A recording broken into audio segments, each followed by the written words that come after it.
Hi, everybody. Welcome. I love this song. Come on. Happy Thursday, everybody, and welcome to the third episode of Sip and Talk. I've been working closely, as you all know, with Jane Walker because they've been doing a campaign called First Women, celebrating women breaking boundaries. Woo!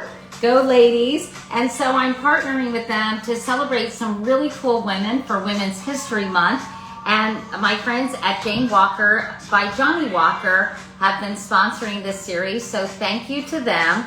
And we've been talking to mixologists, and then we talked to a cool woman who I think you need to know. We've obviously talked to Diane von Furstenberg last week, and now we're talking to Johnny, who started Girls Who Code. Hi, everybody. By the way, I'm enjoying my orange sweater. My friends from Talbot's, and I had nothing to do with like a spokesperson or anything, but they sent it to me, and I think it's really cute. So we're going to be talking to two mixologists, you guys, who are doing awesome things.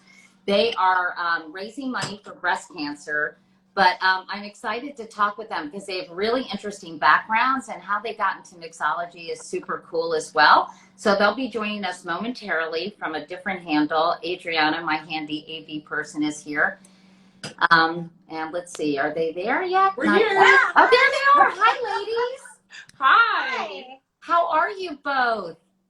Well, it's a little rainy and cold in New York today, but other than that, we're doing all right. I'm sorry to hear that, but spring is on its way. It's knocking on our door, and we are so excited to greet it. We're like, come on, the roaring 20s are coming, and we're like, let's get after it. I know, it's been a rough winter in so many ways, so I hope spring is just around the corner, and I'm so happy to meet you both. So I've got to introduce you to everybody. This is Ivy and Lynette.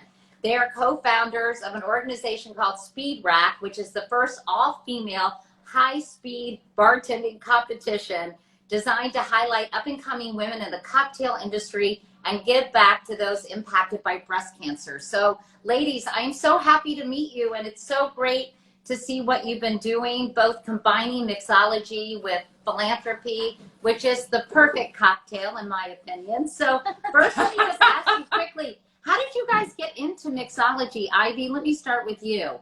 Yeah, I actually got into it because I was teaching photography in an orphanage in Guatemala, and walked into a bar one day and was like, I love it here. I never really experienced bar culture, and I kind of like had my own version of Cheers down there. This is like pre-Facebook, people even traveling with cell phones. So if you want to meet someone, you'd be like, hey, meet me at the bar.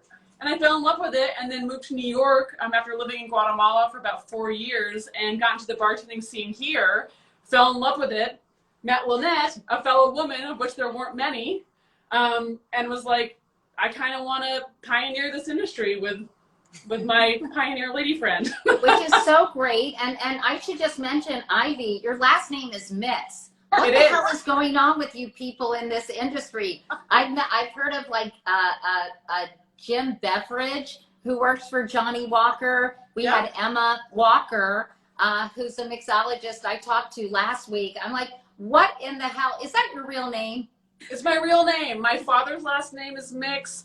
My twin sister's last name is Mix. I was either going to be a DJ or a bartender, and I'm happy I picked bartender. That's so funny. Now, and by the way, I should mention, Ivy, you also worked with horses all over South America. You wrote a book about horses. I wrote a book about cocktails. It's called Spirits of Latin America. Oh, Spirits of Latin. But what was your horse connection? I used to train horses. That was the other life I had. So when I was born and raised in Vermont, so I used to train horses, and I always thought that was the life I was going to go into until I discovered bartending. And I was like, working till 4 a.m. is kind of counter to waking up at 4 a.m. and going to the bar. And I was like, bar, barn, bar, barn, bar one. But I still ride horses when I can.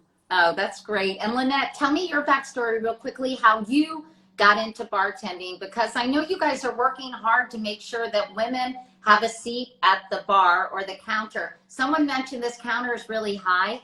I'm actually sitting on a stool, everybody.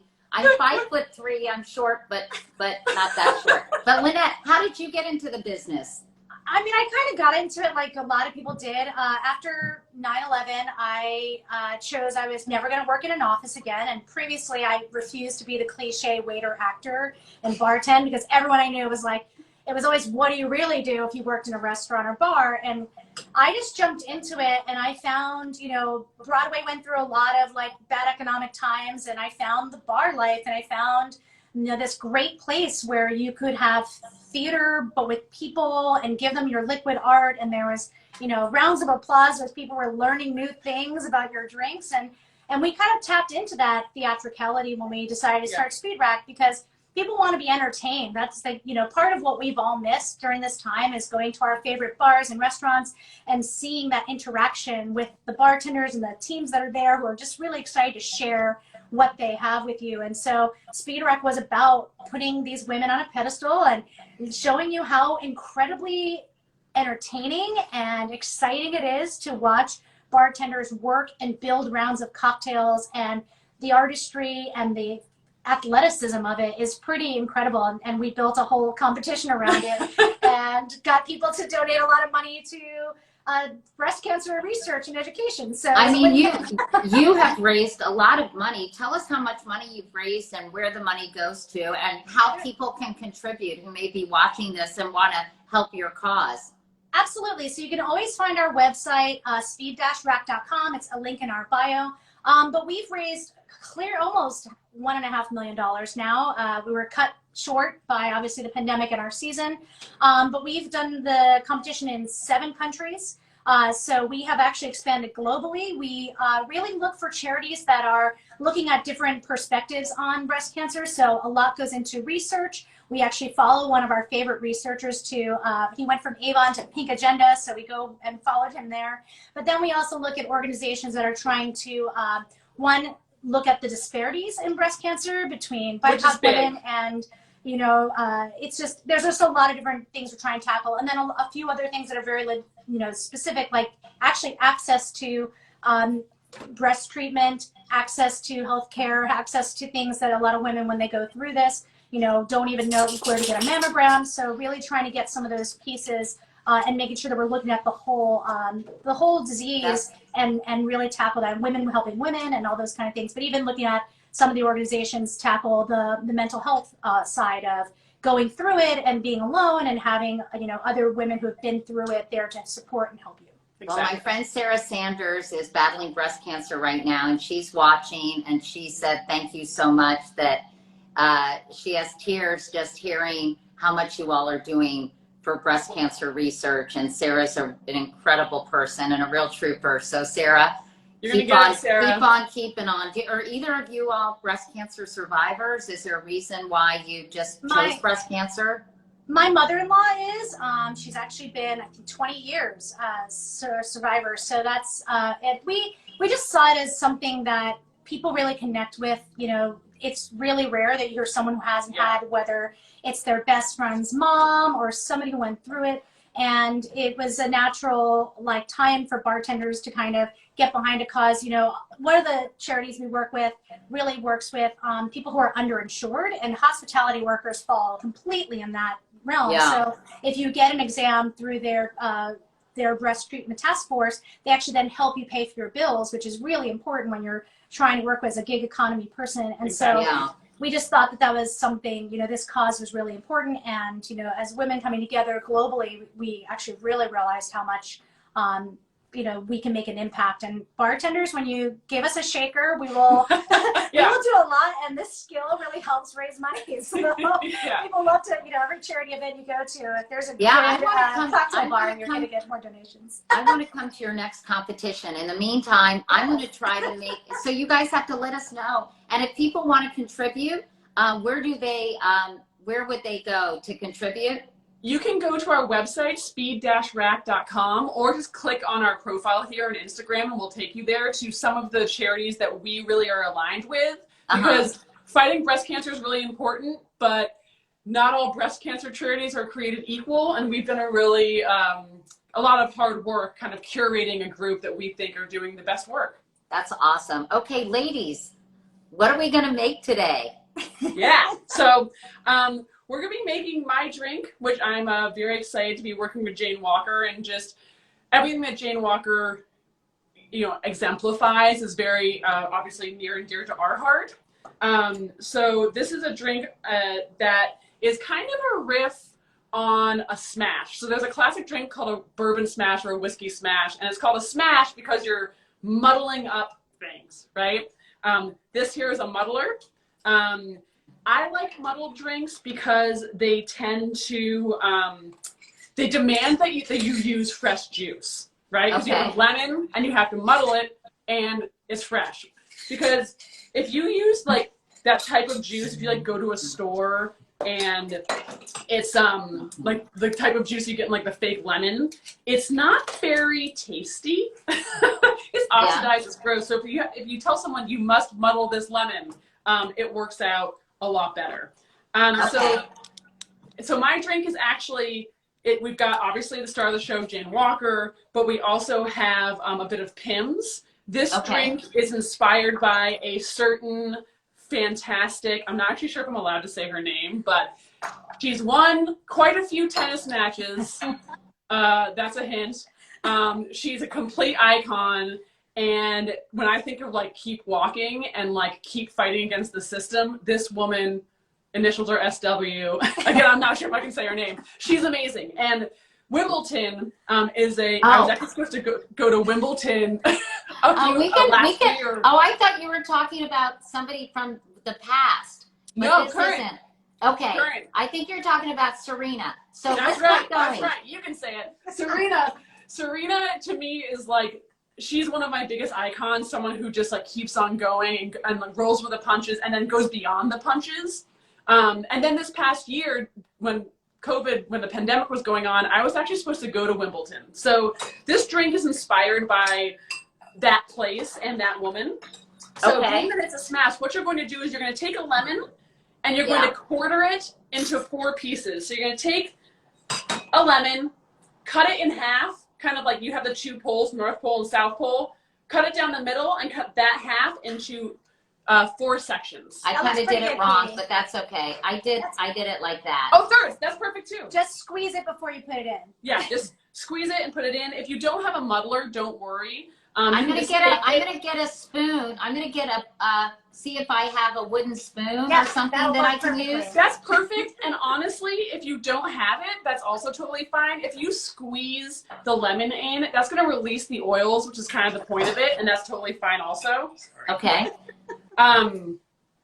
So then you're gonna take some mint, and you're gonna take your nice fresh mint, and you want to take off the stem, and you're gonna put about 4 to 6 mint leaves in there, give or take, off the stem. So I did 4 lemons. Is that okay? That looks great. That's perfect. Yep.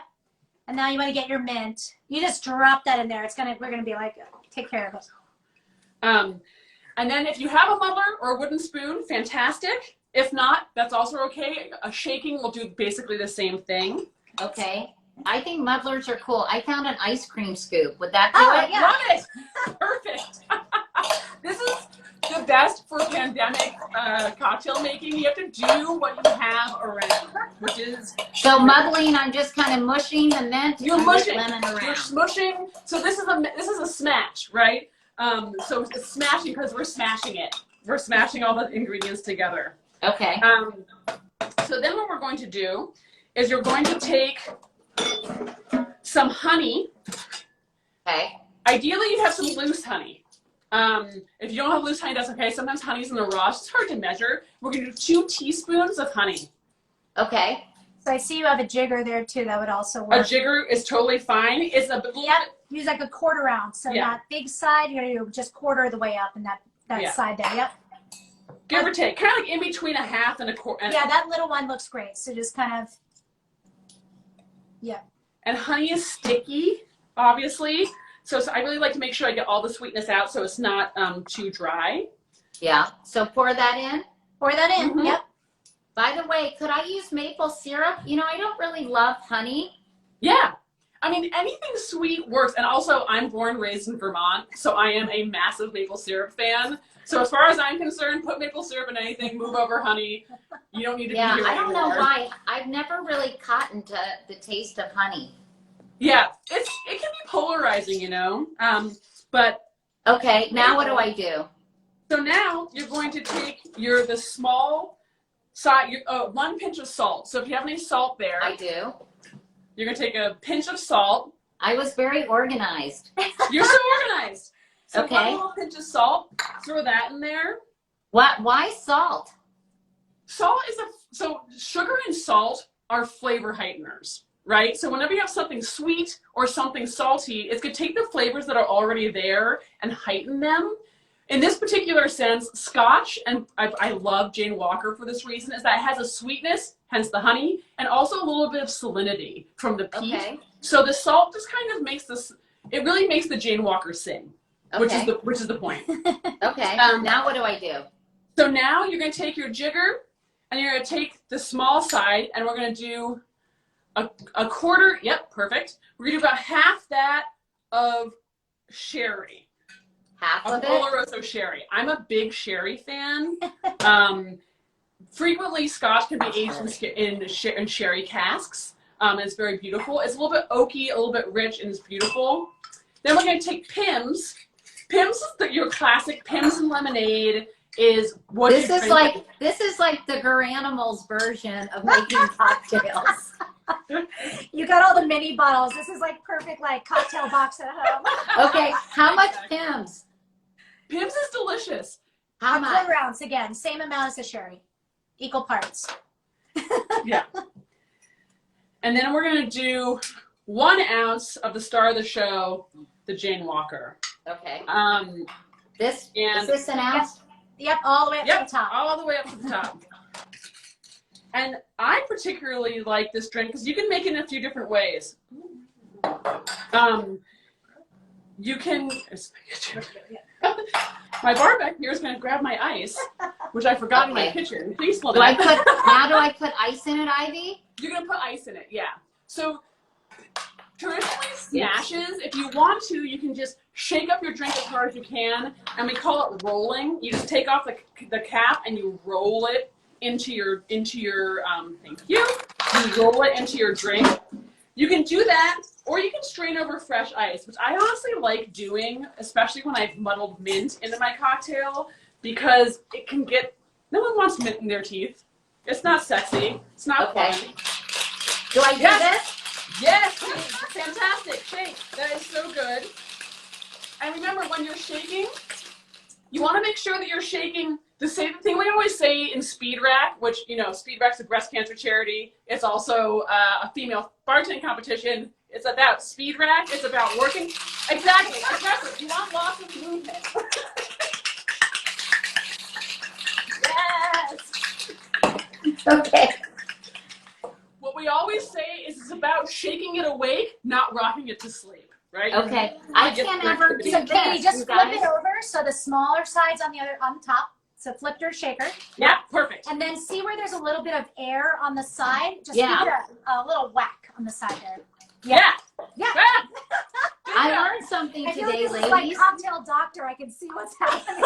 Okay, and now do I put it over ice? Yes, over ice. I like straining my cocktails over ice because when I have muddled mint, because I don't really want all that mint in my teeth. And I always do this wrong. Okay. Sorry? Yeah, I so always do that this for, strainer right there, Katie, I'm going to show you how to do that. So you want to, when you hold that strainer, you kind of hold from here, and then there's like a little piece where you kind of push forward. Yeah, so what it does is that we call it closing the key, and that keeps all the minted things. So it sits kind of right on the top of the. Oh, do you have a see when little you push it gap forward, here? it kind of exactly. I realize I haven't made Lynette one, so I'm gonna have to make her one after we do this. I'm a bad host. I'm just gonna have my Jane. Yeah, right. Yeah, why not? That didn't make a very big drink, ladies. I know. It's because you can make this larger if you want to, but because we're all about consuming responsibly, it's about not necessarily having that much alcohol per drink. So you're welcome to have more, but No, but I think you're right. With ice, that's a beautiful Yeah. portion. And then to garnish, Katie, if you have some more mint, we're I gonna do. give it a nice little mint bouquet, right? I And how do you did it. do Look, that?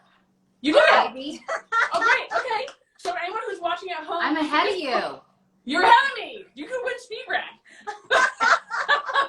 You're a natural, clearly. So I'm gonna put my mint in, but instead of just putting it in, I like to hit it a few times because what that does is it releases the oils of the mint leaves. Oh, Smells that's great. a good idea. That's like how I slap basil in my Exactly. Precisely. Exactly the same principle. And you could smell it, right? So that's the first thing is smelling that drink before. It's You can good see to it? get out your aggressions too. Exactly.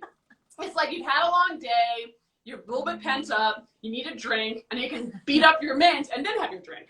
Well, I just want to say cheers, cheers, ladies. It was so great meeting you. Thank you for everything you're doing for breast cancer research. Thank you for making mixology a more equitable profession and highlighting everybody who is in the business. And I'm excited. Cheers to you. And Cheers before to we you. say goodbye, let me tell you what I think of your drink. Uh-oh. Fingers And crossed. also, cheers to Sarah. We are all with you in solidarity, Sarah. Yeah. So. That's so nice. Sarah, I hope you're still watching. That's yummy. That's quite tasty. I like it. Thank you. So do I I. like it a lot. Anyway, thank you. Thank you so Thank much. you so much. Thank you, Thank you, Ivy Katie. and Lynette. Okay. Be well. Bye. Thank you so much. Happy Bye. Women's History Month. Happy Women's History Month. Thanks to Jane Walker. And now we are, thanks to Jane Walker. And now we're going to talk to my friend Reshma, who is awesome. Reshma started Girls Who Code, and she's been doing incredible things, getting more girls into coding. And so Reshma is somebody we thought is worthy of honoring. Yes, we'll put the recipe for this drink in Wake Up Call tomorrow, everybody. So sign up for Wake Up Call. Go to katiecouric.com if you don't already. And thank you. I like my cardigan too. Anyway, Reshma Sajani is the founder and CEO of Girls Who Code, and she's done incredible work. It's an international nonprofit organization that is working to close the gender gap in technology. And Reshma is going to give us some advice for how to raise strong daughters who are brave and and not risk averse, and who are willing to take chances, because you can't really succeed if you don't put your hat in the ring, right? By the way, yes, my sweater's from Talbot's. My friend Meredith sent it to me, and it's from Talbot's. And it also comes in pink, if anybody's interested. Anyway, Reshma is joining us momentarily. It says she's unable to join. Let's see if we can get her in here. We sent a request. Anyway, I hope you guys are enjoying these little cocktail tutorials. I'm learning a lot, and I actually... Reshma! Hi, how are you? Good. How's it going? Everything's good. I'm so happy that but put your camera down a little. There you go. There we Perfect. go. By the way, your hair looks fabulous, Reshma. That's what I've learned in COVID, how to do my hair and how to do my makeup. So Well, it's working for you, girl. I love it. So, Reshma, I just want to share your story with everybody who's watching, because you've done incredible things for girls in technology. You started Girls Who Code in 2012, right, Reshma? Yep.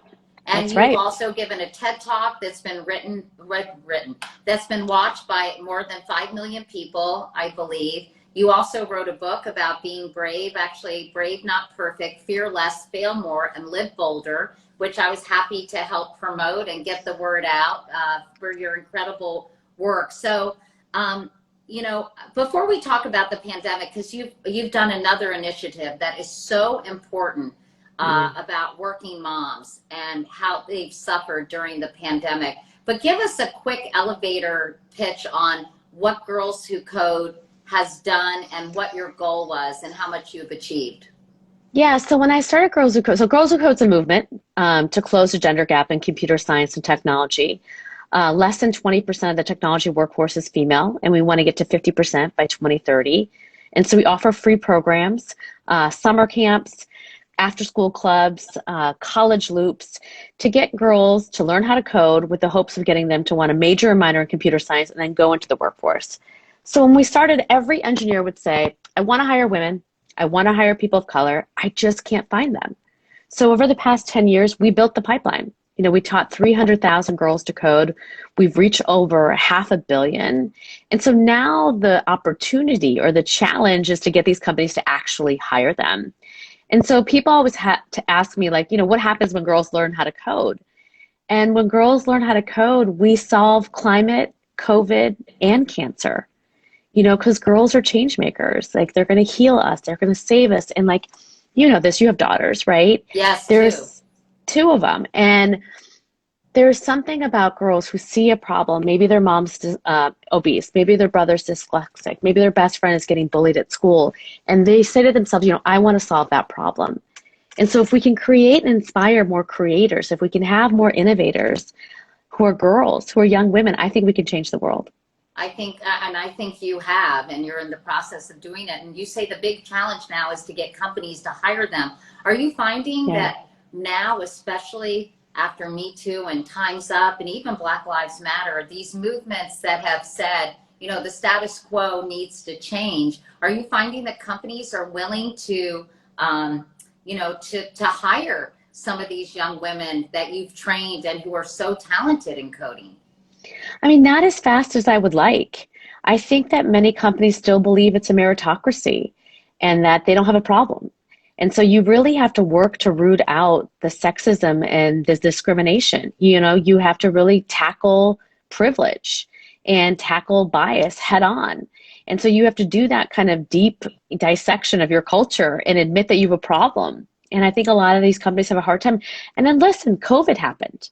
And what we found is almost 40% of our students that got their internships reneged or their full-time offers reneged. So here we were about to put into the pipeline talented young women, Black and Latina women, women of color, diverse women. And then all of a sudden companies weren't hiring at the same rate, or they were making different types of decisions.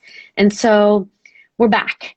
And I think we again have to continue to exert that pressure. I mean, to me, it is a crime that many of these Fortune top companies, which ones I'm talking about, they know what I've had for breakfast this morning. They know what I'm doing this weekend, but yet they can't move the needle more than just a percentage or two.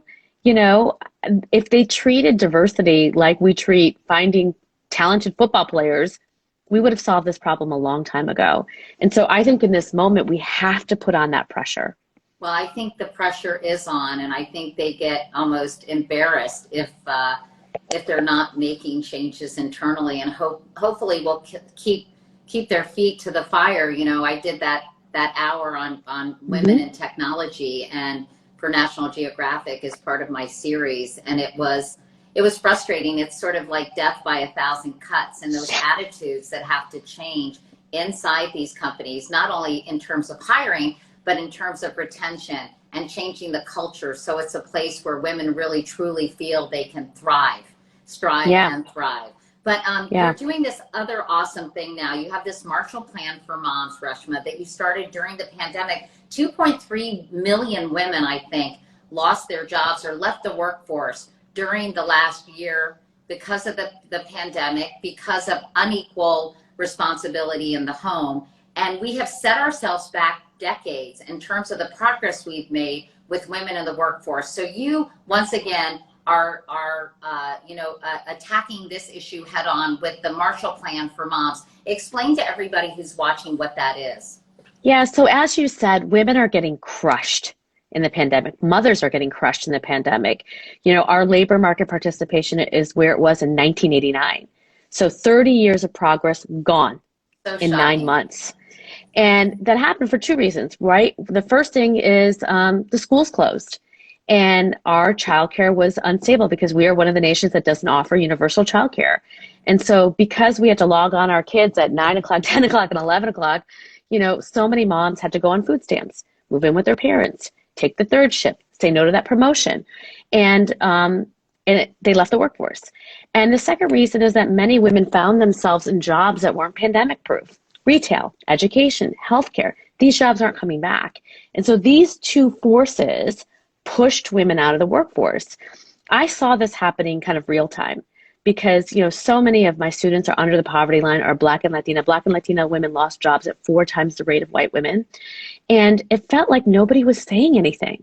My son is in public school in New York City, and, the mayor figured out the cost of the HVAC equipment and the cost of keeping teachers safe, but he didn't figure out the cost of me and the consequence of me and women like me having to lose our jobs, you know, to homeschool.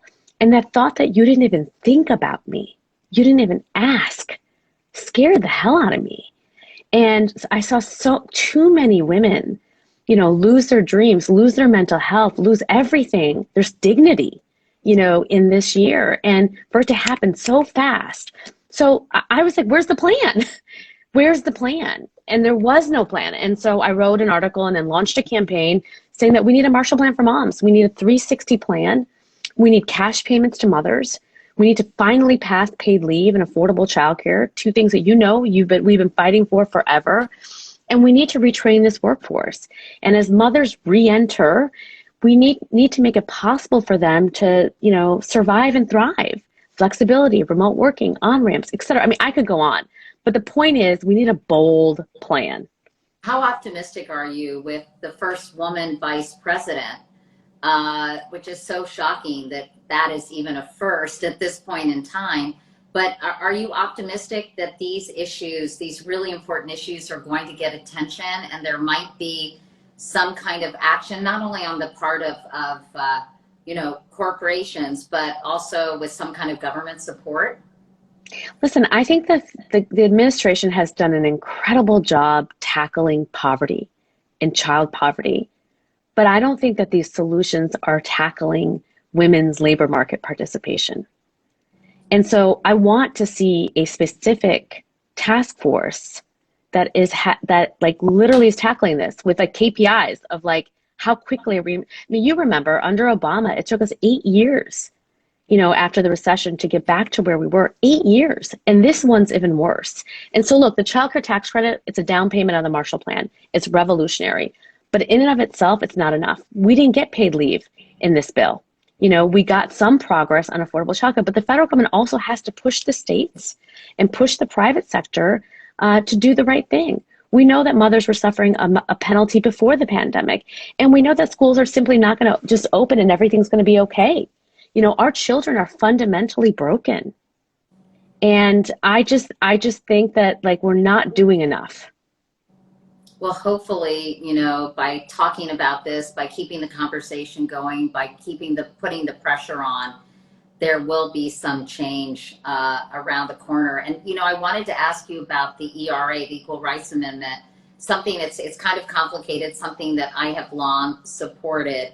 And there was some action in the House yesterday. You wrote a piece about the ERA, an op-ed for Ms. Magazine. Can you just very simply help people understand what is going on with the Equal Rights Amendment, why it's needed, and the strange thing that happened that kept it from getting ratified? Well, I mean, I think from what I understand, I mean, the Equal Rights Amendment is at its core equal rights in every aspect of the law, right? So many things, even the way Social Security is administered, it's not equal. And so we didn't pass that amendment, but we have an opportunity to do it now. And I think we have momentum around it. I can't believe we're still fighting for it. But I wonder, like, if we had the ERA, you know, would mothers have gotten crushed in this way? I don't know. Yeah, but it's definitely a step in the right direction because there was a deadline for ratification. Yes. And I guess the House voted yesterday to basically extend the deadline, right? And yeah. To remove it, actually. So it's a joint resolution. And so I know Jane Walker's a big supporter of ERA, and they've been very strong to be behind this. And so let's keep our fingers crossed that once and for all this thing can happen. Hey, and these bills matter. So, yeah. You know, like they're not just in spirit, they matter. It matters. Before we go, I just wanted to ask you, you know, you're such a powerhouse and you're such an activist, and you know, you're kind of fearlessly doing good things in the world. And who is your role model? Who did you watch growing up that gave you the courage to be brave, not perfect, and that, you know, to take risks and to do things that a lot of other people, a lot of other women in particular, may shy away from doing?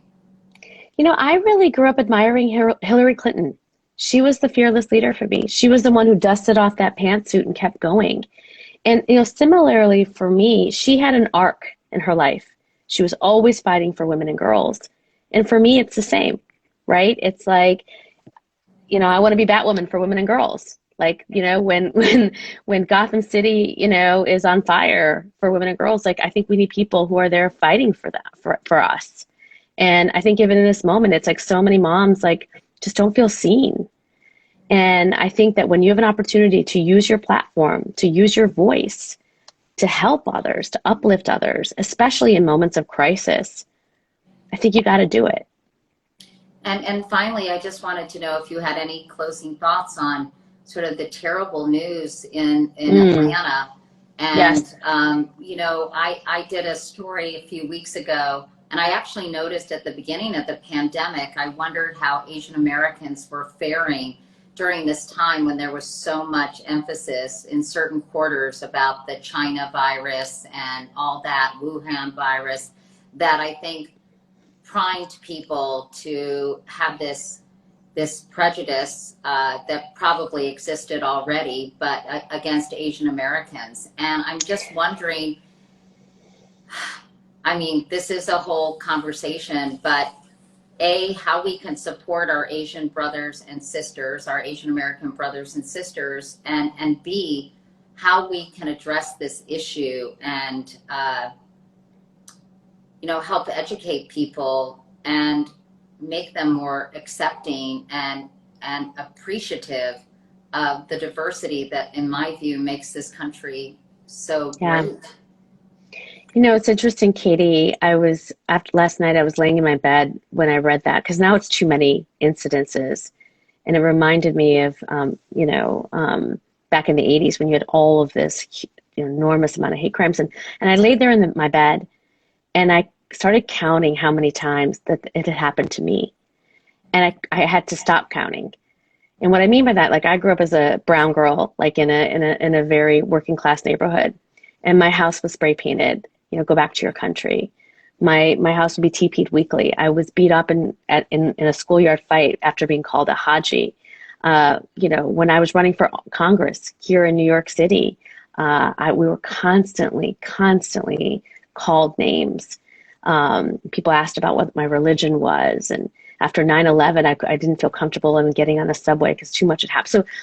So many of us have experienced so many things, but we were quiet about it. It almost became normal and accepted that this violence would continue to, all of us have several stories, not just one, not just two, but several stories. And I think that for a lot of us, this is the moment to really speak out and to say that, like, you can't treat me with violence. You can't treat me this way. And that we're American too. And our stories are relevant and that they matter. I think so much of the work that I do today is because I've been that terrified little girl for most of my life. And I know most of my Asian brothers and sisters have the exact same experience. And so this is really, I'm sure, hitting home for you. And I think that, I think one of the positive things we've witnessed in the last year or so is people speaking out, feeling empowered to tell their stories and say that they don't have to sublimate their experiences, for the sake of assimilation, that you can be proud of your heritage and proud to be an American. Yeah. And people need to really just understand that this country doesn't belong to one particular group. It belongs to everybody. That's right. That's right. And our Black brothers and sisters have led the way, because of Black Lives Matter. And we know what it means to be anti-racist. And we know what it means to fight for your identity and your place. When my father came to this country, every day, every week, Katie, he would go to Toastmasters to get rid of his accent. He changed his name from Mukund to Mike. Everything was about fitting in so you didn't face violence and harm. Think about that. And so we've come, hopefully, we thought, such a long way, but we have so much longer to go. And I think when we share our stories, Asians, our Jewish brothers and sisters, our Black brothers and sisters, all of us, if we share our stories and our commonalities and our experiences, I do have hope and faith that this country, you know, at its core is good and people are good. And the more we share our stories, the more we can heal. Well, that's a really wonderful way, I think, to end this conversation. Reshma, I'm such an admirer of yours. I think you know that. Thank you. I really appreciate everything you've done and all that you've contributed in your young life so Not far. so young, but thank you. And I love you, Katie. You are always lifting women up. You're always lifting me up. You've done so much, and you've used your platform, your power to be generous and to lift up others. So thank you for that. Well, thanks. I never feel like I do enough, so I appreciate that. You do. Anyway, Reshma Saujani, thank you. Great to see you. Hopefully we'll see you Thank you. when things calm down. And I just want to say thank you to everybody who has been a part of this conversation. I love the community that I always say that we built here on Instagram, and love my followers so much, most of them. And I wanted to say thank you to Jane Walker for celebrating Women's First. And I think next week I'm doing a sip and talk with Sophia Bush, who is really cool as well. So Reshma, good to see you, and can't wait to see what you do next. Thank you. Okay, bye Reshma. Bye everybody.